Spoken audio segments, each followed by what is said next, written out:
Yo, what is up, ladies and gents, and all my sexy people in between? How's it going the fuck today? It's I, Rage Cage Twan I, and we have some more Mr. B today. I felt like doing a few things, and I was like, you know what, I'll start with some Mr. B. We'll see how it goes and whatnot. Following my pattern of going one farther back in time and then going to one farther up in time from where the last video I have seen. We're going backwards in time for moi. Today we are on. They had to make a special law because of him and the dude with the finger guns. His tongue sticking out and whatnot. The background image looked like some kind of dark forest stuff and whatnot, or like a misty forest and whatnot. So this might be a little bit more out there than I thought it was going to be, which should be interesting. Few things may have note. Depending on what order these come out and whatnot. Had to take down Illidan. Motherfucker was peeling. I only had him like one video here too. He's peeling, so the people that did the work didn't complete it correctly or something. I don't know. I brought it to them and they seemed baffled about the whole situation, so hopefully they fix it. But they were super nice about it. They're doing it pretty much free of charge and even refunded me what they charged me originally because they had to postpone the date in the first place for when they said it was going to be done by like an extra 2 or 3 days. So super nice about it, super awesome about it. Respect the business aspect and whatnot. Just that's why, depending on when these come down, Illidan might not be there, but there's these green things there, but all of a sudden Illidan might be there, and then he might be different. It's gonna be a whole thing. So he'll be back eventually. We'll see what happens. Anywho, that and so my computer got all funky and was really not working like at all. Like it kept freezing on pretty much everything. I could barely click on stuff half the time except for maybe one part of the screen. It was very weird. So I factory reset my whole computer. That's why I've been out of the game for a couple of days. But the reason by the time this comes out, sorry, the other part of the sentence did not make sense. The time this comes out, there'll probably been many other videos after that. I probably already explained it, but this is also kind of within the timeline in case you were wondering. And the reason I tell you this is just because if anything sounds funky, or like if volumes are not completely right, if settings are not completely right, I had to redo pretty much every setting I had from scratch. And I'm just guessing at what I had in Bandicam looks completely different for some reason, even though I used it like 3 or 4 days ago. I don't know if there's like an update I just didn't have. No idea. But everything sounds good, so hopefully it will be good. So without wasting any extra time than we already have, let's get into this special law because of Finger Guns McGee. I'm excited to find out how the fuck this person managed to fuck up so bad that they had to make a law. Very interested to find this out. Late at night on August 15th, 2019, 2 police officers in England were driving in an unmarked police car along this narrow, winding road when all of a sudden, right in front of them, another car came bombing down the road towards them. And so both cars came to a screeching stop, and then one occupant from this other car got out of their vehicle, and one of the officers got out of their vehicle. What happened next was so horrific that a special law was passed to make sure it never happened again. But before we get into today's story, I'm thinking like shootout or something, but that doesn't really make a whole lot of sense, that situation. I've been watching a lot of fucked up cop videos, but we might get into that later. if you're a fan of the strange, dark, and mysterious delivered in story format, then you've come to the right place because that's all we do, and we upload once a week. So, if that's of interest to you, please remove the prong in all of the like buttons belts. Also, please subscribe to our channel and turn on all notifications so you don't miss any of our weekly uploads. I mean, you can still make the belt work. You just kind of have to do a little bit of engineering, finagling, which would be annoyance, but I won't say a major annoyance. Okay, let's get into today's story.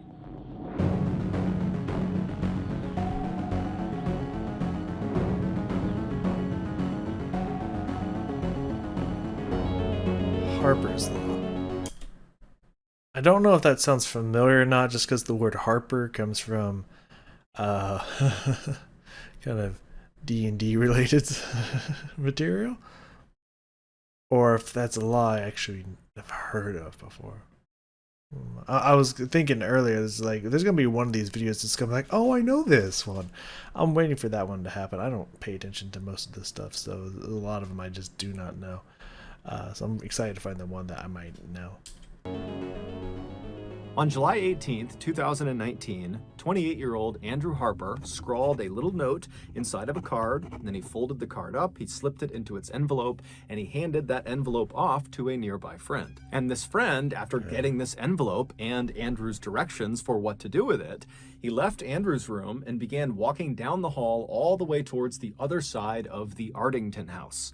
The Ardington house, where they were staying, is this beautiful mansion built in the 1700s that sits on about 30 acres of gardens and parklands, and it's located about an hour west of London in the English countryside. Once Andrew's friend, with this letter in hand, had walked all the way across the mansion and had found the room he was looking for, he gently knocked on the door, and then after being led inside, he made his way right over to 28-year-old Lissy Beckett, and he handed her the envelope. Lissy and Andrew had grown up in the same town of Wallingford, which is a small rural town about 10 miles away from where they were, the Ardington house.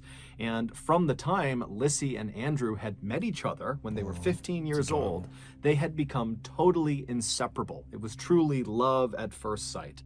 And now, 13 years later, they were finally getting married. And so Lissy, after getting this envelope, she saw the writing on the outside of it and knew it was from her fiance. And so she smiled, she opens up this letter, and she reads what's inside. And it just said, "Life is slippery. Here, take my hand." While on the surface, this little note seemed like nothing more than a romantic gesture from Andrew, in reality, those 7 words contained in that card were a great representation of who Andrew really was. He was a protector. One thing they'll say that they doing right up in here, is that they seem to be close. Seem to be like, we want to be together for a long time, like 15. I feel like most people, especially like nowadays, man, like they probably would have got married 18, 19, 20 or something like that. These people at least waited for another 13 years. That's like solid. That's like solid. If they're still together after 13 years, that's probably a good indication. Yeah, you should probably at least try to get married. Like, unlike these people who are just like, oh, I got a divorce and then I married the next person in a year. It's like, man, and that second one didn't work out. Surprised. I actually feel like they're doing it right, man. Late 20s, not jumping into it too fast, waiting 13 years. Like, so far, so good. Now, who's the one who fucked up? Because, I don't know, it looked like the original dude was it could have been Finger Guns dude, but, like, I don't know. Who's the one who fucked up? Ever since Lissy could remember, Andrew had always been so concerned with her safety, and for that matter, anybody around Andrew. And why are they in a mansion? Are they like visiting a mansion? Are they gonna get married in the area? Do they live in the mansion? What the fuck's up with the mansion? Andrew was just worried about and wanted to make sure everybody was taken care of. And as Andrew got older and grew to be this massive 6'5" tall man, his natural inclination to protect other people only became more pronounced. While Andrew was known for being incredibly charming and friendly and approachable, at a moment's notice, he could flip the switch and literally step in and use his big frame to protect anybody that needed protecting, no questions asked. And so it came as no shock to Lissy, or really anybody who knew Andrew, when Andrew, at the age of 19, became a special constable or volunteer police officer for the Thames Valley Police Department. This police department was the same one that oversaw Wallingford, where he and Lissy had grown up, and also the surrounding areas. And just a year after becoming a special constable, Andrew had done such an amazing job that he was hired on by the... Okay, hold on. We gotta go to the timeout. Mr. B. Did I take that today? I don't think I son of a bitch. I don't think I'm just gonna ignore it, Mr. B. Do not for a second think that I'm going to ignore what you're doing here. All right, I ain't one of your regular bitches that just not gonna see this shit. All right. So, join the police force. Two undercover cops. Stop. Something crazy goes down. New law changed. Bigging Andrew up. Oh, he's this great guy. Oh, he rose to the ranks, and like, oh, he was a protector, and he was gonna get married. Don't. I've watched enough of your videos to know that when you're bigging someone up and so awesome and whatnot, they usually die. Mr. V, not like this. Not today. Not today, Mr. B. Come on, don't be like that. Fuck, Andrew. I'm sorry. It was I didn't know you, but like, sorry, I had to be this way. But you know, what's happened has happened. The Thames Valley Police Department to be a regular constable, so a full-fledged police officer. And over the following years that he was a regular constable, Andrew's hard work and dedication would quickly make him one of the most well-respected and well-liked police officers you're so on the dead, force. Andrew. I'm sorry. In fact, just a few weeks before he sent off that letter to Lissy on the day of their wedding, Andrew had been promoted. He had been assigned to the road policing unit within the Thames Valley Police Department. And what that meant was, in addition to a host of new responsibilities on a day-to-day basis, Andrew would now become one of the police officers who would immediately respond to any emergency call that came in. He was basically a front lines police officer now. And so, of course, this meant Andrew's job just became a lot more dangerous. Yeah. But for Andrew, that didn't matter. Oh damn, that's a sick ass car, man. Thing looks like it's probably armored to hell as well. Andrew fucking posing on that bitch too. That's a good muscle. Matter at all. Sorry, I had to be because like to this, him, man. the most important thing was protecting people in need. And so this promotion just gave him a bigger opportunity to do that. And so Lissy, after reading this little note that Andrew had just sent her, she set it down on the table, and now with a big grin on her face, she finished getting ready, and then that afternoon, she and Andrew would walk down the aisle, and they would say, "I do," in front of their families and their closest friends, and then that evening, after the newlyweds had had their first dance as a married couple, they would tell each other that this was the happiest day of their lives. 28 days later, on August 15th, Andrew, along with his partner, who also... No, don't. Okay, now let's get to the serious voice me there, Mr. B. I know what you're doing. Fucking A. So was named Andrew. His name was Andrew Shaw. They were conducting a surveillance operation in a town called Reading. Reading is a town about 30 minutes south of Wallingford. Just after 11 p.m., the men finally decided it was time to shut down their operation and head back home. Their shift had actually ended 4 hours earlier, but being hardworking and diligent police officers, they had worked overtime because they knew it would help their unit. But now at 11 p.m., they were totally exhausted, and so as they're kind of yawning and packing up their things, Shaw, who was driving, would fire up the engine of the unmarked BMW car they were in, and then once it was on, he would pull away from the curb, and they would start heading north. At the same time, a very distressed man who lived not far from where Andrew and Shaw had just been doing surveillance, he called 999 and he told the dispatcher. I was gonna say it's a good idea to put down that down here in the bottom too, because I was gonna say the British 911 number, right? Ago, this gray sedan had pulled up his driveway and stopped right outside of his property. Now, this man's property was off of a road called Admore Lane, which was this winding one-lane country road that had very little traffic, and there was not that many properties off of it.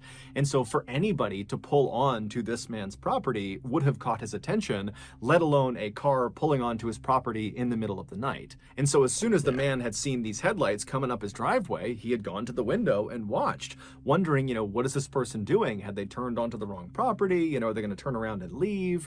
But to his horror, once this car had stopped right outside of his house, 3 masked men who were carrying weapons of some kind got out of the vehicle. And so at that point, the man had frantically dialed 999, and as he's trying to describe the situation to the dispatcher, he suddenly tells the dispatcher, as he's looking out the window, that he thinks these men are here to steal his quad bike.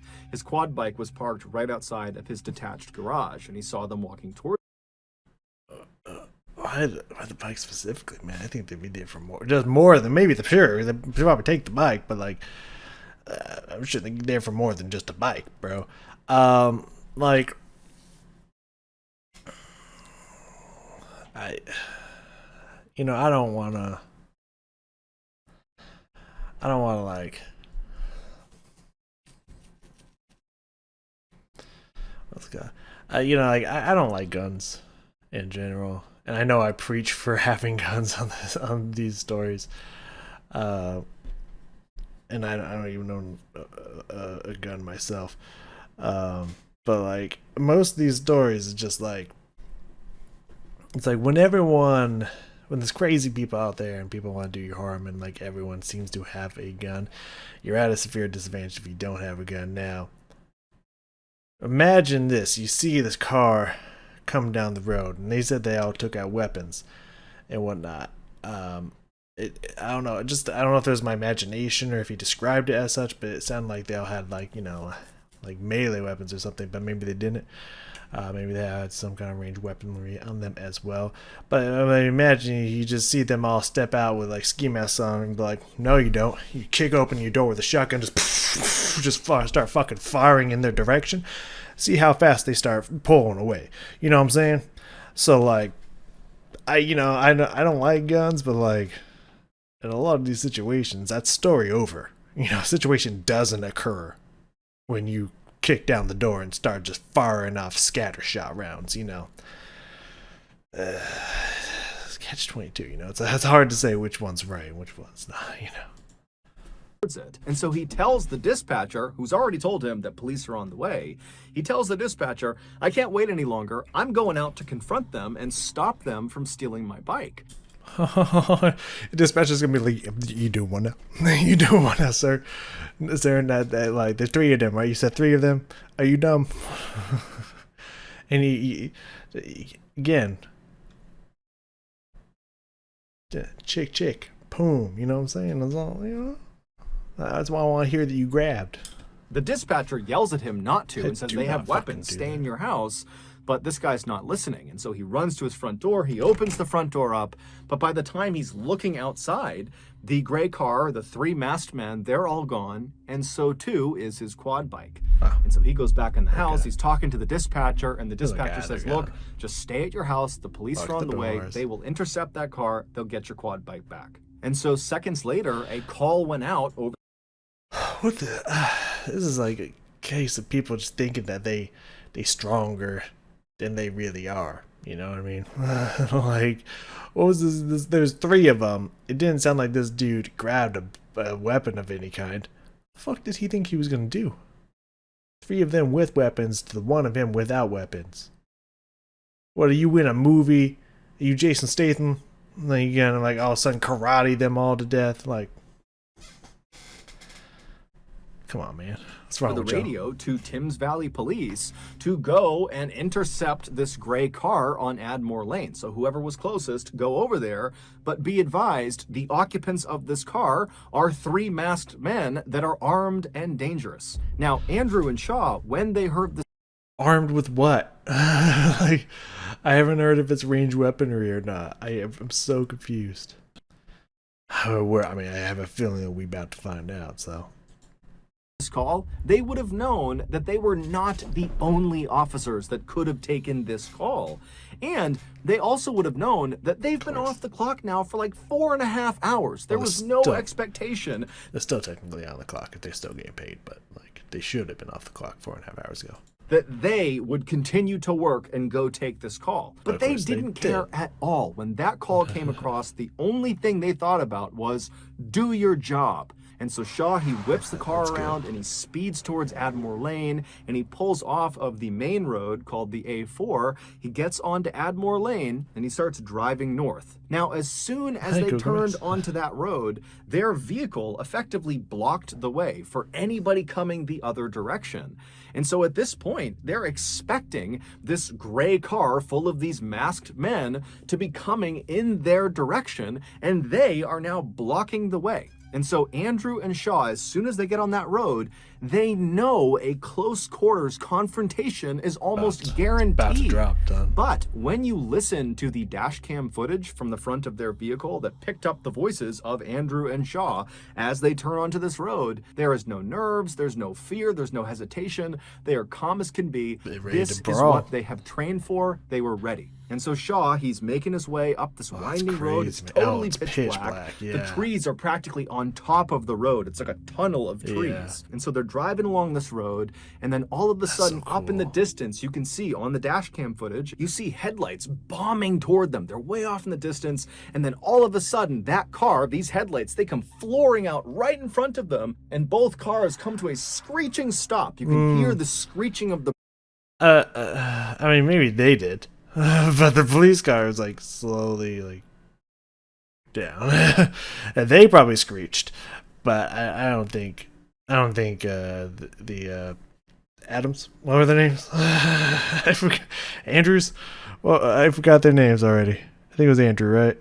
Anyways, yeah, I don't think they did. Personally, brakes on the dash cam footage, and so then this car in front of them comes to a full stop, and Shaw, he stops, but then he moves up just a little bit closer before fully stopping the car. And so now the two cars are only maybe 10 or 15 feet apart. Right, close that distance and whatnot. You don't want nothing coming up around behind you. Also, they're in an unmarked vehicle. As far as the other car knows, it's just they oh, these are civilians or whatnot, or homie that we just robbed called up some homies to try to come get us. We're gonna take them, and literally know that it's gonna be the popo. We'll see how this plays out. At this point, it's important to understand that the vehicle that Shaw and Andrew were in was an unmarked car, and they had intentionally not put on their blue lights as they're cruising up this road because they didn't want the suspects to see the blue lights in the distance and turn around and get away. And so now they've come face to face, and so Andrew and Shaw, they're looking at this vehicle, and they can see that one, it's a gray sedan, so it matches the description of the car they're looking for, and two, behind this gray sedan is what looks like a quad bike that they are towing. And so they know this is the car they were looking for. It's on Admore Lane. This has got to be it. And so Shaw, he flips on the blue lights, and Andrew, who's in the passenger seat, he opens the door and begins yelling at the occupants to stay where they are. But they don't listen because now... I mean, now they know. Like, there's no shock and awe to this whole... they're aware now. And police officers should have guns on them, right? Like, even in the UK, like, y'all got some firepower, right? Y'all ain't gonna try to pull out your clubs and go to town with that, right? Y'all. I wonder this is about to be a shootout here. The masked men in the gray car, they know they've been caught. There's police right in front of them. And so suddenly, one of the masked men in the back seat of this car, he leaps out of the vehicle and he runs around to the back of the gray car and he unhooks the quad bike. And then the gray car, without even waiting for this third masked man to get back inside, it just begins driving forward on the left. You just got fucking left. Okay, so... partner jumps out and tackles. The other one follows the vehicle? Huh. I don't know what you do in that situation. Are you losing light? I can't tell. Side of Shaw and Andrew, basically trying to drive around them, despite the fact there's nowhere to drive. It's a ditch on either side of the road. But obviously, these guys are desperate and willing to do anything to get away. And so this gray car has driven down into this ditch before Andrew and Shaw could do anything. And then the third masked man, who's realizing he's being left behind, he starts running around the right side of the police car. So he's trying to go around the other one. Come on, copper. Like, that's not that big of a ditch. Like, but when they start going there, turn into them and push them farther into the fucking trees and shit. Like, come on, copper. Come on, Andrews. You're trained better than that. And amazingly, as soon as the third masked man made it around to the back of the police car, the gray car somehow managed to pop out of the ditch and got back onto the road. And it's Like, dude, you can see that somehow it's not that big of a ditch. Just go in and hop back up. Like, there was enough room, and they didn't even try to be like, no, you don't. Like, block them off or push them farther into the. Like, start pushing them in and stuff. Like, they were just like, oh, they got around us. Oh, what do we do now, Andrew? Oh no, Andrew. Like, they usually they can't. They didn't even move. They're just like, maybe they'll stop. Come on, man. Maybe start taking shots or something at the tires. I don't know. Starts driving away from Shaw and Andrew. And as they're driving away, the third masked man is just on the road running after them. And so Andrew, seeing an opportunity to potentially grab this third masked man that was out on foot, he jumps out of the police. Okay, first thing he did, sensible in this whole car, he situation. turns and starts running down the road after the suspects. And so Shaw, he doesn't have enough space on this road to turn around and drive after them. And so all he could do was put the car into reverse and then look over his shoulder and start driving in reverse after them. Like a movie. And so as Shaw is driving backwards down this road, he can see out of his rear window Andrew, who is chasing the third masked man, who is chasing the gray car. Oh yeah, Andrew fucking got out early, man. Andrew got out early. See all this happening out his back window. And then something totally strange that just defied logic happened. The third masked man suddenly leaps as if he's trying to jump into the moving car. And at the same time, Andrew, who's closed the distance on him, kind of lunges for the third masked man. And then just as suddenly as these two maneuvers have happened, both men just vanish, and then the gray car just drives away and disappears.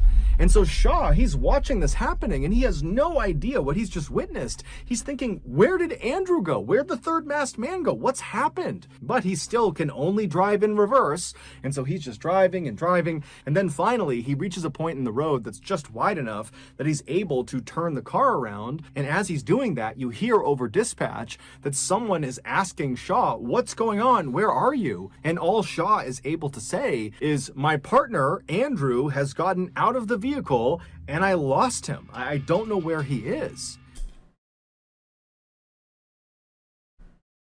Did you feel da-da-da-da? Or like, what do you...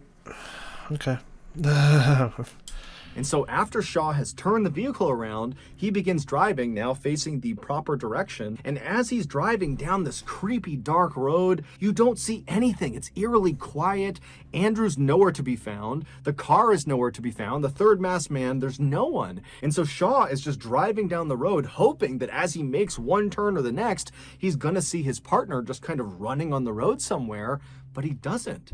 But as he's driving along, what Shaw didn't realize was that there were things in the road that belonged to Andrew. They were kind of small, so he didn't see them, but the footage would later reveal that it was almost like there was this trail of Andrew's things kind of littered all over the road. There was his wallet, then there was his badge, then there was his license and other ID cards, and then there was his glove, and then there was this piece of plastic that looked like it belonged on Andrew's vest. And then a little farther down the road, because Shaw is still driving and scanning for his partner and scanning for anything, and there's just nothing.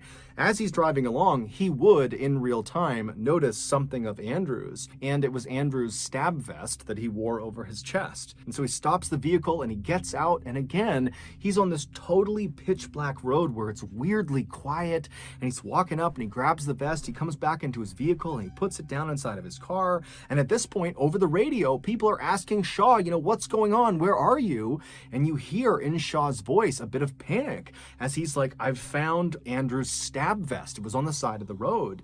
And he can't make sense of that. He has no idea why it's there. And dispatch, they don't know what to make of that. And so Shaw just continued driving down this road, thinking to himself, what's happening here? Meanwhile, less than a mile away at the end of Admore Lane, where it joined up with A4, which is where Andrew and Shaw had originally come in, two other Thames Valley police cars had arrived at that intersection. They had gone there specifically to try to intercept this gray car as they fled. And so they're sitting at this intersection and they're looking up Admore Lane and they see headlights bombing towards them. It's the gray car, and the gray car comes speeding out onto A4. It makes a hard turn and it speeds away from these two police cars. And so one of these two police cars that were waiting out on the A4, one of them takes off following the gray car. But the other police car, they stay right there because unbelievably, they had just spotted Andrew. It would turn. Did he get a hold of the car? Like, did both of them get a hold of the car and they were riding outside of the car while it was flying down the road? So very fucking weird. Out when Shaw first put the BMW into reverse and he began going in reverse towards his partner who was chasing the third masked man who was chasing the gray car. When he was doing that and he was watching out his back window and he saw the third masked man jump and then disappear and then Andrew disappeared. That was not a figment of his imagination. That really happened. The third masked man had attempted to jump into the moving vehicle, and he had been successful. As for Andrew, why he suddenly vanished, the reason for that is truly horrific. The three masked men were 18-year-old Henry Long and 17-year-olds That middle one finger dude? The middle one looks like finger dude. Albert Bowers and Jesse Cole. They're all so young. What the fuck they doing robbing an ATV? Yeah, that bored? What the fuck? All three of them, prior to this night, had fairly extensive criminal records, and they proudly referred to themselves as career thieves. Right, but they're all young, so they suck at their job, or at this path they've chosen, and flee in terror at the sight of police. Because they ain't hard, they ain't killers, they ain't shooters. They might do it occasionally, they might pretend like they are, but, I look at these kids, like, nah. Which basically just meant they spent all day and all night stealing from people. And so that night, they had gone out with the intention of stealing that man's quad bike. It's unclear how they knew he had a quad bike, but they definitely showed up prepared because they knew they would have to get onto his property and very quickly tow that bike out of there before the homeowner could stop them. Right. And so they had attached this long, very thick rope to the... Yeah. Dragging along behind the vehicle. Ooh, that's oh no. The back of their gray car. It was basically like this big loop of rope, almost like a lasso. And so when they pulled up onto that man's property, they backed up to the quad bike. Oh, I told you he was dead. Dude was gonna die, right? I mean, the bee's not tricking me anymore. And they looped that stretch of rope over the handlebars of this quad bike, and then all three of them piled back into the gray car, and they sped off with the quad bike in tow. But when they were on Admore Lane and came face to face with Andrew and Shaw and realized those are police officers and were caught, the third masked man, aka Jesse Cole, he hopped out of the gray car, he ran around to the back, and he unhooked the loop. And we left it. You guys won't arrest us, right? Because we didn't actually steal it. We just moved it.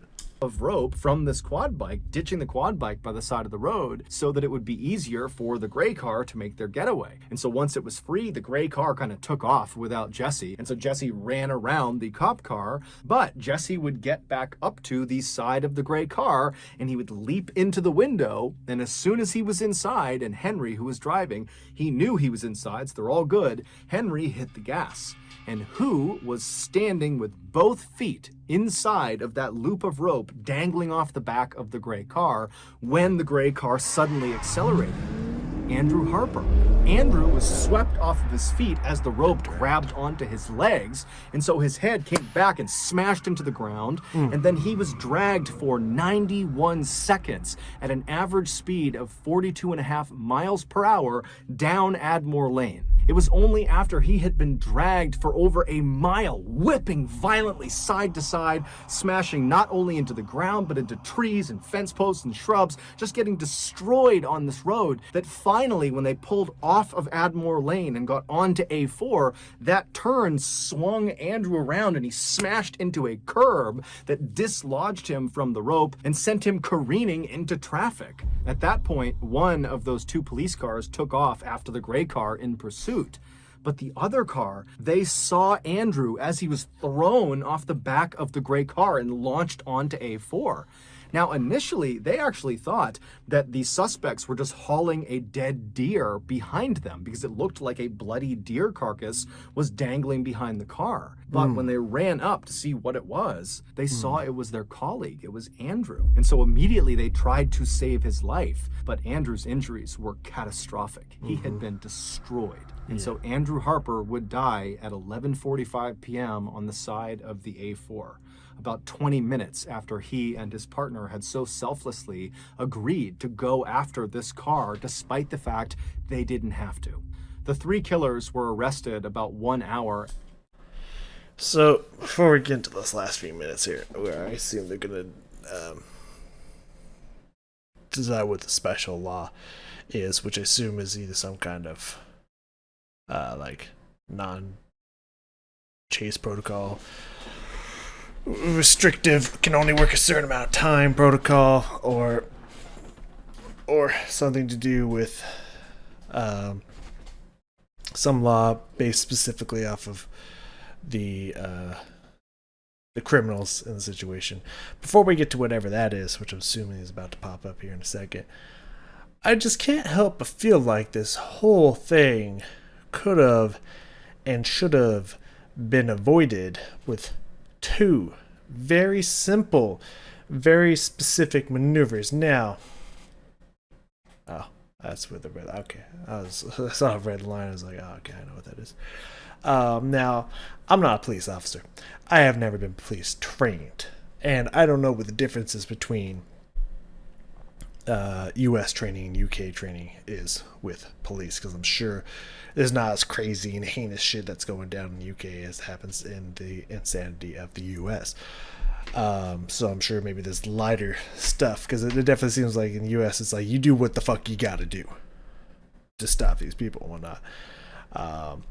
Even if that breaks laws and protocols or whatnot, you gotta do what the fuck you gotta do. I see an easy split two-step decision here. As I already stated, don't let the car pass you. If you're on this small fucking road, if you block them off, where the fuck they're gonna go? Especially if you fucking T-bone them and shove them into the trees, the fuck they gonna go? Like, that car should have pulled off and pushed into that other vehicle. Now, again, I'm not a cop. I don't know if that's against some kind of protocol, if that's a horrible move or whatnot. That's just the first place my brain goes. And at the same time that car is, you're going to push that car, the person who's running around right by your door, you either pop them or jump out and tackle him into the trees. Stop both threats immediately and not just like, oh, they're passing me. Maybe we'll reverse and chase after them. I mean, that's just the first place my brain goes. But then again, I'm not a police officer. I don't know how this works. But that's just the first place that I thought of. Stop them from going past you instead of just watching them. And get out before the dude makes it around your car, not after. I feel like the whole thing could have been avoided pretty easily in that situation. Just putting it out there. Now, of course, they could have attacked you. I mean, very easily. And there still was going to be a brawl and a rumble, so who knows what would have happened. But you would have pinned the driver in, and you would have pinned both people in the car, because one person can't get out because they're against trees. The other person can't get out because your car is against their door. Neutralized, and you tackle the fucking, he's what 6'5", probably weighs a good 180 250 pounds, somewhere in between there, I imagine. This is a fucking teenager, a punk ass teenager that runs in fear at this first sign of cops. Like, I don't think they had the balls first off to pull the trigger if they had a ranged weapon, or secondly, I don't think they would have had fighting prowess to dodge this hulking fucking Superman running at them and tackling them into the fucking trees. I think the whole thing done just like that, easy, like easy mode. But instead, you're just like, oh, look at that, they are getting around us. That's weird. You thought they would have stopped the second we put the lights on. Weird. And just like, oh, yeah, he's pretty, I think I'll chase him now. Like, I don't know, man. Like, I know it's tragic, especially the way he died, and he was such a good person and whatnot. That it's like it's sad and tragic that he died and whatnot. But I think this whole situation was avoidable. I think this is a whole. This was like wasn't even like in the heat of the moment how he's supposed to think of that. I thought this was like they like slowly went around him and stuff. Like I feel like this was like easy day one shit personally, but like again, I'm not a cop. I don't know, so whatever. After Andrew had died, a police helicopter had spotted their car parked amongst some buildings about 4 miles away from where Andrew was found. During their trial, the three teens would say they had no idea that Andrew was attached to that tow rope as they sped down Admiral Lane. This is despite the fact that the prosecution, they went out and recreated the exact scene that played out on Admiral Lane. They used the same car, they used the same tow rope, and they used a very lifelike dummy that was the same size as Andrew Harper. It was 6'5", 200 pounds, and they strapped it on the back of the car, and they drove the same mile stretch to see what it would be like to drive with Andrew attached to the back. 200-pound thing and attached these to you. experts that went through this recreation over and over and over again, they said the same thing.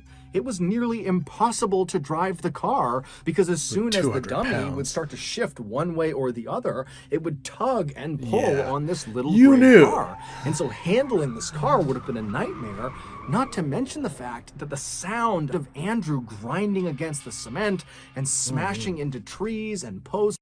And yet this one doesn't have a mature content warning on it. This is more graphically described than any of the ones that he warns you about. Fascinating. Anyways, I mean, yeah, of course they're going to say, like, oh, we had no idea. But I mean, I'm sure they're proud of that fact if they're like, oh, we're criminals. This is what we do. Like, you know.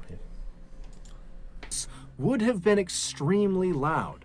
And so the prosecution attested that there was absolutely no way that those three teens wouldn't have known that there was a person connected to the back of their car. Also, the prosecution said that all along Admore Lane, they found blood on both sides of the road, high up into bushes and on trees, indicating that as Henry had driven along with Andrew behind him, he must have been swerving violently side to side, most likely, at least according to the prosecution, to try to dislodge the person that was stuck on the back of his car. But the three teens never changed their story. They also never once said they regretted what they did. They showed absolutely no remorse.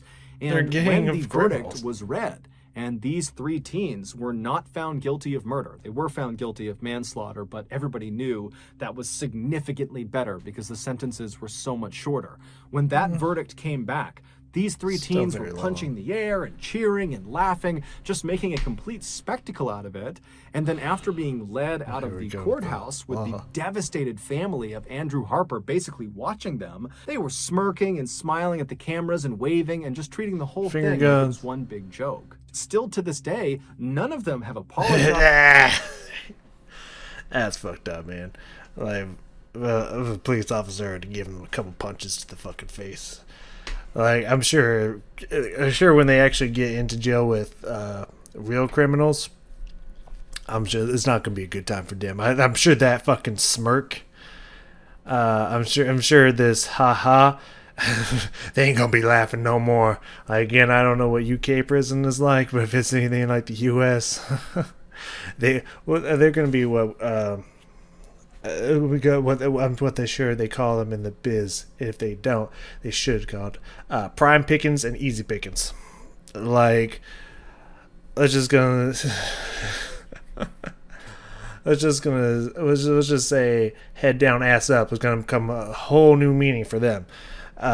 So I don't think they're gonna be like for very long. Let's just put it that way. Because I mean, even manslaughter is still quite a that's still many years sentence. Like, there's gonna be plenty of time for them to regret. Let's put it that way. or expressed any regret or remorse about what happened. In fact, two of the killers, Jesse and Albert, they've come out publicly and said they're going to write a book about this crime, about killing Andrew Harper, and there's no indication that this book is being written because they feel bad. It's almost No, certainly being of course written not. because it's an opportunity to make money. Following the verdict, Andrew's wife, Lissy, who was totally devastated poor girl. not only by the loss of her husband, but also by what she viewed as total injustice with regards to the fact that these three killers had not been convicted of murder. She would go on to lobby for years to pass a brand new law called Harper's Law that would give an automatic life sentence to any criminal that killed an emergency worker while they were committing a crime, meaning this law would not differentiate between whether it was manslaughter or murder. If Right. I mean, that's very logical. Honestly, it's like if you're a criminal in the middle of pulling off a crime, even if like the cop just jumps into the front of the road and you accidentally run into him because you don't have time to stop, yeah, that still should be equivalent to murder. Like I think that's a absolutely fair law. You know what I mean?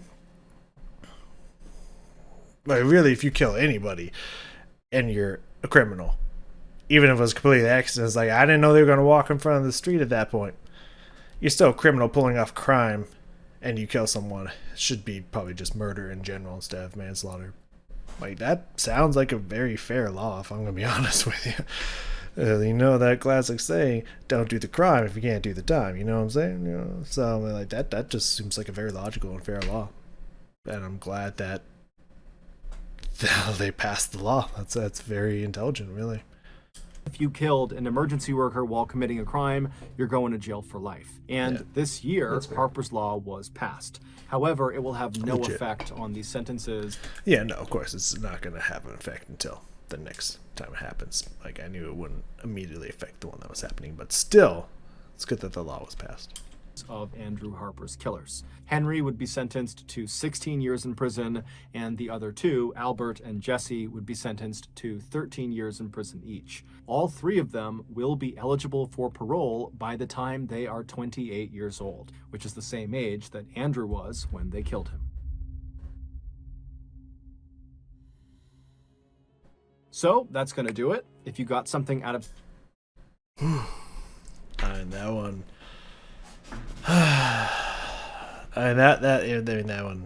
that one is definitely tragic. Like, I understand, that I feel like a lot of people. I mean, it's the internet. People exaggerate. That's purely what the internet is exaggeration. It's kind of crazy. Like, if you go look at any music video ever, there's gonna be people in the comments that go, "Oh my God, this is an absolute masterpiece. You're amazing. You have the voice of a god, of an angel." Just insane exaggeration. So even in these situations, there's also exaggeration. Like the last one I listened to, which was the the girls that killed their friend and whatnot. Which, by the way, I watched a video because like there wasn't, can't remember. I tried to find a specific video about something and I couldn't find it, but I did find one of the girls, the the larger one, the Karen. Yeah, she's definitely grown into a Karen. Definitely grown into a Karen. Was on Dr. Phil, and even Dr. Phil is just like pretty much just like, so you were a fucking horrible person for no reason. And she kind of like tries to deflect it a little bit. It's like, so why do you do something so fucking horrible for no reason? You know, he's pretty much hitting her with like, yeah, I don't believe your story or whatnot. She doesn't seem like she's really used the chance for redemption. It's like she's pretending to, and I think it's really not to do the right thing, but to try to make herself look better of a human being that she really is. So the chance of redemption didn't really do much. I didn't look up what the other one did. I probably should. I don't know if there's any information on that or whatnot. Laura, whatever her name was. but she's like starting this like anti-bullying thing because like, oh, I was in a bad place and I bullied my friend into death and I did a horrible thing and I'm going around talking to schools and stuff to try to stop bullying and stuff. And it's like, it really doesn't feel like you've learned from your time in prison or from what you did. You don't feel truly destroyed and whatnot. So,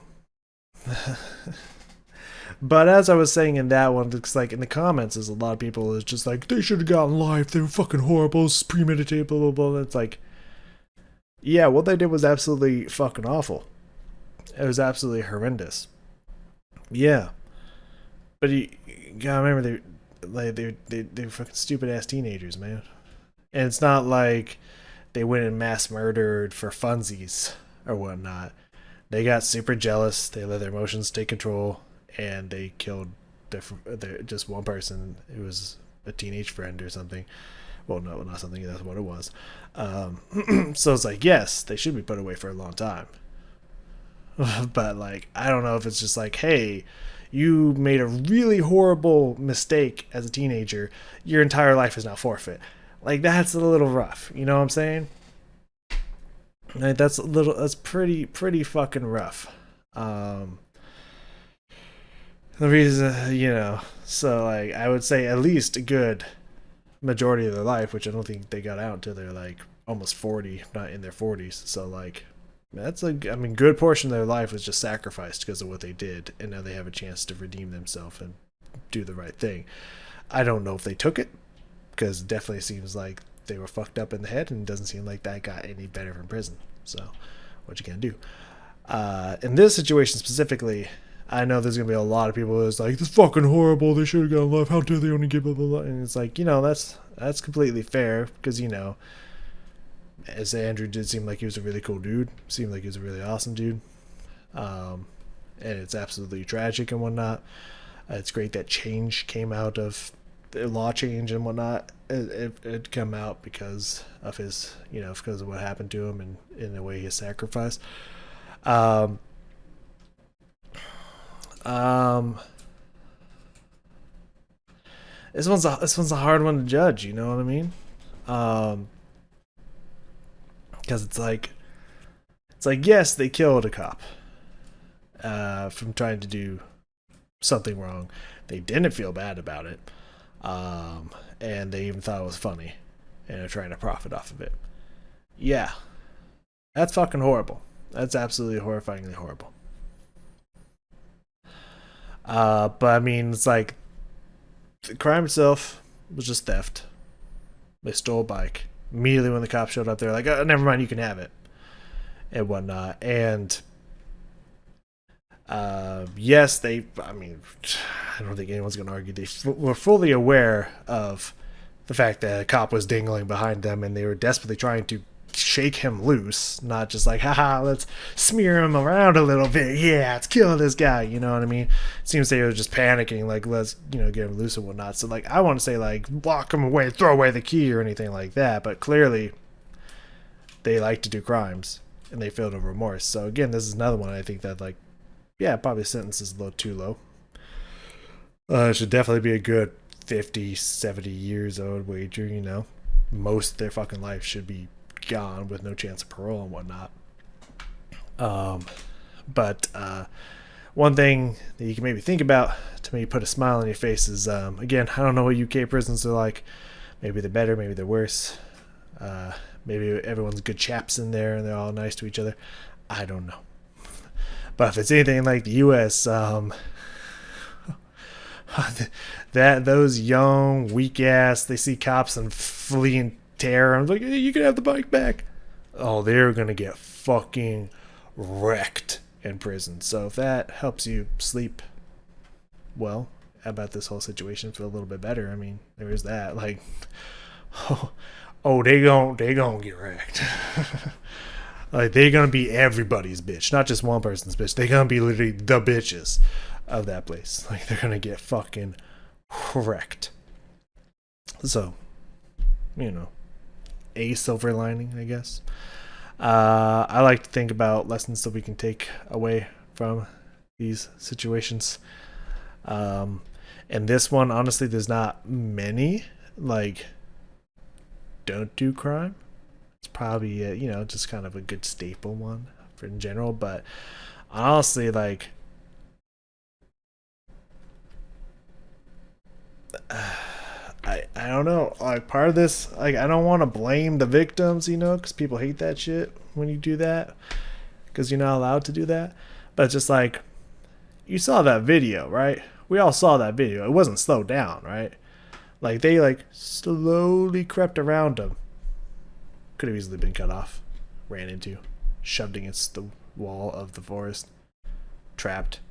They could have not flicked their lights on and got out with their guns, pointed at them, and be like, "You fucking move, you're done." You know what I mean? When that guy was running, they had like they had like a million years to see that, like, oh, he's breaking off and running, he's out of the vehicle, get him. Easily could have tackled him before he even got around the vehicle. Like, respond faster, cut off their escape. Don't ruin your element of surprise. You know what I mean? When you have it, like, I think there's a lot that they could have done better as officers in that situation. But then again, I don't know the difference between US training and UK training, because like I don't think the UK is nearly as batshit insane as the US is. So I don't think they have as crazy criminals. I don't think they think of stuff like, oh, we gotta make this maneuver to stop this from happening or anything. I think they're just like, well, I guess we'll follow them. You know what I mean? I guess we'll follow them. They'll probably get tired eventually. Kids. I don't know if it's that laxed over there or whatnot. I have no idea. But just, I don't know, purely from my perspective and point of view here, I think there's a lot they could have done differently in that situation that would have stopped all of this from ever occurring. So, kind of on them a little bit. I'm not going to lie. So, I don't know. But then again, I'm not a cop. And I tend to have unpopular opinions. So, my bad if that pisses you off. Thank you for joining me. This one was much longer than it probably needed to be because I went off on a tirade there at the beginning and end.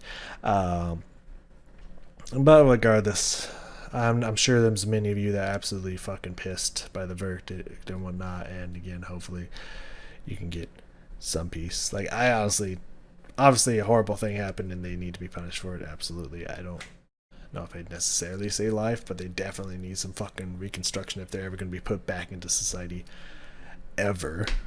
And hopefully they get that with a nice ass pounding in jail, both physically and sexually. So, that's life. It's very unfair. What are you going to do? Thank you all for joining me, and I will see you next time with some epic Mr. B action.